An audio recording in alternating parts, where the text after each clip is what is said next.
It's time to sit back, relax, and listen to Change Your Attitude, Change Your Life. Change Your Attitude, Change Your Life will inspire, motivate, and empower you. Live your best life now. Listen, learn, think, and decide. Change your attitude, change your life. And now, here's your host, Joan Herman.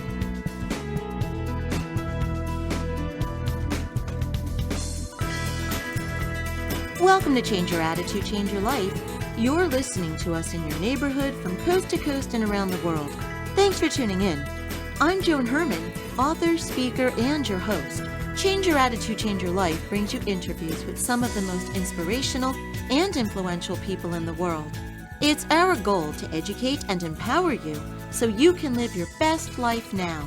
Thank you for taking time for yourself, and thank you for letting us be a part of your life. We have another great show for you today. In 1928, a 16-year-old girl named Minka was on a picnic when she was assaulted and raped. The innocent farm girl was pregnant. The baby, who was named Betty Jane, was secretly born and placed for adoption. For decades, Minka wrote letters trying to get news of her daughter. One day, Minka whispered a prayer. "Lord, I'd like to see Betty Jane before I die. I promise I won't bother her or interrupt her life. I just want to lay eyes on her." Unbeknownst to Minka, at that time, a judge was releasing the sealed adoption records to her daughter. Soon, Minka's phone would ring. Joining me today is Cathy LaGrow, Minka's granddaughter and author of the book, The Waiting. Cathy is here to share her family story and to remind us that it's never too late for a miracle. Welcome, Cathy. Thanks for joining us today. It's my pleasure. Thanks for having me on. Cathy, I first heard about The Waiting on Facebook. I saw a video of the story. And it's such a beautiful story of love, faith, and forgiveness. They look like they haven't spent 1 minute of their lives apart.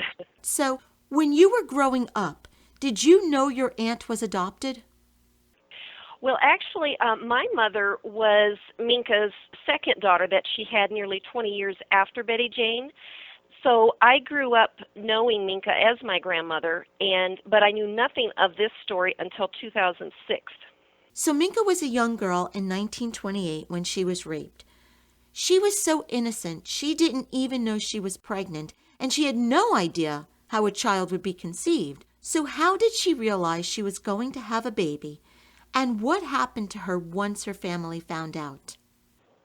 Well, her mother actually figured it out about 3 months after the rape. I think she had noticed that Minka didn't have her normal monthly washing to do, and she asked Minka what was going on, and then the story came out, and that was when Minka's mother informed her that she was going to have a baby and what had happened to her.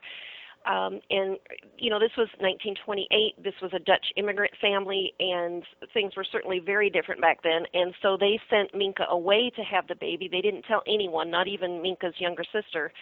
And they sent her away to have the baby and made it clear to her that she was not going to be coming home with the baby, that she really needed to put it up for adoption. What does Minka say this experience did to her from that age moving forward? How did she move on with her life? Well, it changed everything. She completely fell in love with the baby. She was with her for 5 weeks, and it completely broke her heart to give the baby up, but she knew that she needed to so that Betty Jane would have a better life. And she moved on with her life. A year after she had the baby, she finally told her sister, but she didn't tell hardly anyone else throughout her entire life. She didn't tell friends. She didn't tell family. I grew up knowing her as my grandma, and I had no idea any of this story until 2006. So she never forgot her baby. Like you said, she wrote letters for nearly 20 years. There's hundreds of pages of letters begging for word of her daughter, which she never did get much information back. And she eventually went on with her life, but I don't think there was a day that went by where she didn't think of her daughter and pray for her, especially on her birthday every year, which was May 22nd. So was Minka's daughter looking for her all of those years as well? She was not. She always knew she was adopted. She grew up in I believe it was a Norwegian pastor's family there in the Midwest, and she knew she was adopted, but she was never really that curious about it. She had a wonderful life, a wonderful childhood. She grew up and married and had 6 children of her own, and they're all very accomplished individuals. One of them is a U.S. astronaut. And then back in 2006, in early 2006, one of her 6 children decided he was going to go looking for his mother's birth parents, and that's what started this whole thing. So her son begins looking for Minka, and Minka's writing letters trying to find her daughter. So how did they make the connection? In 2006, on May 22nd, which was her daughter's 77th birthday, Minka was praying for her, as she always did, and that's when she added that special prayer. And she had never, in 77 years, she'd never prayed that before, but she just impulsively said, God, I'd like to see my daughter again before I die. And that very day, her daughter received in the mail the judge's signed release for her confidential adoption records. And so a few weeks later, Ruth got the adoption packet, or Betty Jane, as Grandma still thought of her, got the adoption packet, and in it was all those hundreds of pages of letters, which was very moving for the daughter, because she knew then that her mother had wanted her, had never forgotten about her, had loved her. Of course, at that point, they thought they were probably going to be looking in the death records to try to find, her birth parents. So she makes the call, and what happens next? How did Minka respond? Well, Minka's legs buckled when she got that call. It was on a Sunday in 2006 in the summer, and she received that phone call, and it was Brian, which was Ruth's son, the one that had found Minka for his mother. He made the call from his mother's home, and he was asking Grandma some questions to make sure he had the right person, and then he said, would you like to speak to Betty Jane? And Grandma's legs just buckled, and she kind of sank into a chair, and then she was talking to her daughter, and they had a wonderful conversation. They agreed they wanted to meet, and so I think it was 5 or 6 weeks later, Ruth and Brian both flew to Southern California where Grandma lived, and they had their reunion. Did your aunt know the circumstances around how she was conceived? She did not until she got that adoption packet in 2006, and when she got that, there's, of course, all sorts of documents from the House of Mercy, which is where Grandma was staying back in 1929. And they did have some information in there under disposition of case that said that this young girl had been raped. And that was the first she knew of it. She was 77 at this point.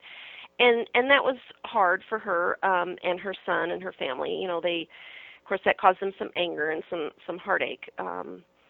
But, yeah, that was the first they'd heard of it. But I would imagine that file of letters would eventually lessen the heartache because she knew she was loved. Right. And when Ruth, as she was reading those letters, she called Brian. He was on his way to her house, and she was very emotional and teary, and she said, she never forgot about me.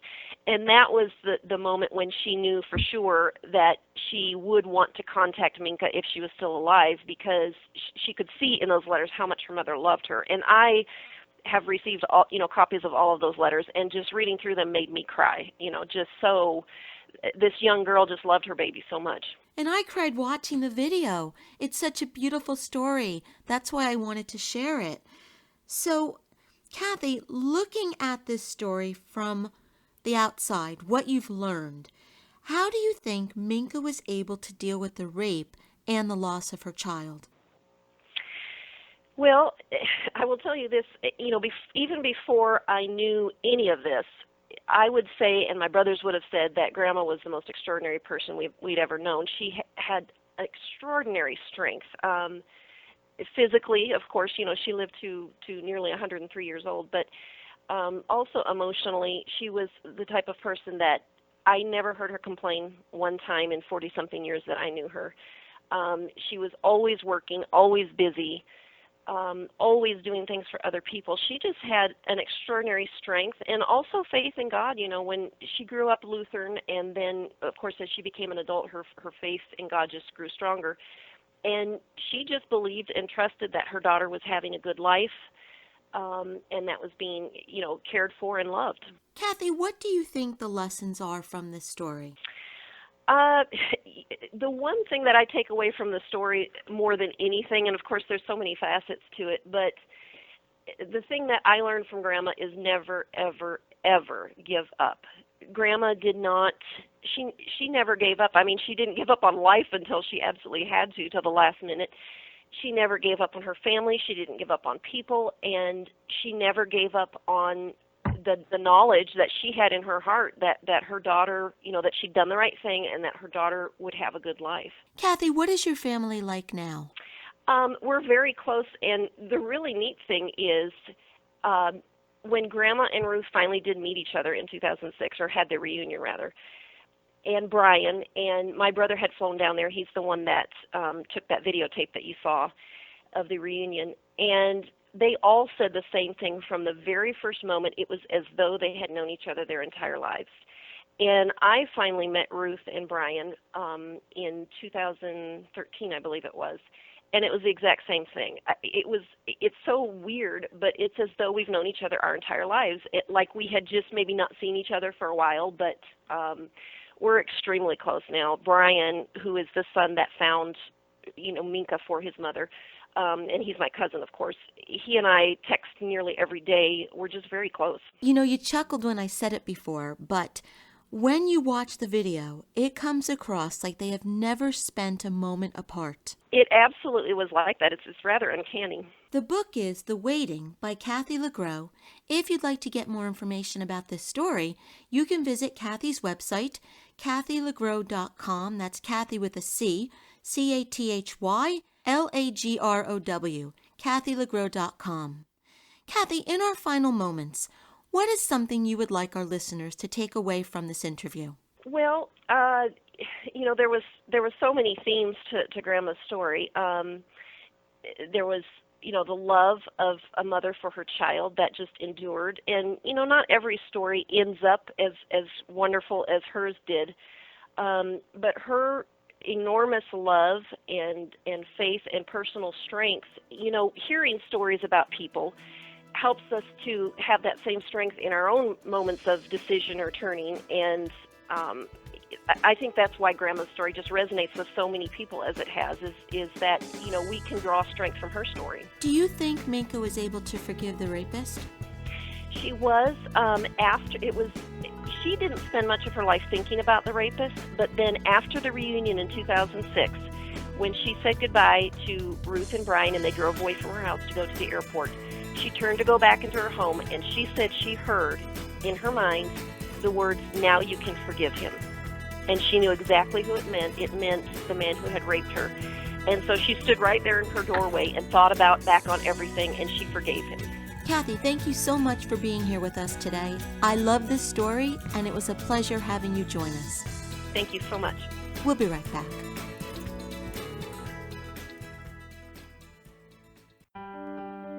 Hi, this is Joan Herman, host of Change Your Attitude, Change Your Life. Did you know that Change Your Attitude, Change Your Life has a free monthly digital magazine that can be read online or emailed to your inbox? Every month, nationally recognized leaders in their field provide information to educate, inspire, and motivate you. We believe in a holistic approach to life, incorporating mind, body, and spirit. Check out a copy of Change Your Attitude, Change Your Life 24/7. Visit cyacyl.com and be sure to tell your friends.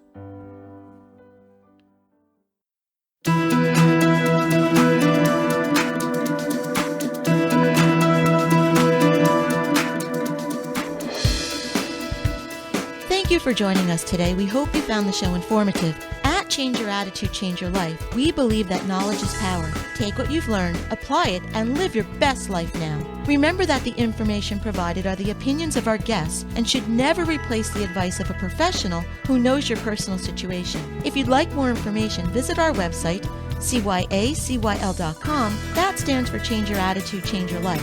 While on the site, listen to past shows on demand, read the digital magazine, and be sure to follow the show on Facebook and Twitter. Until next time, this is Joan Herman. Thanks for tuning in.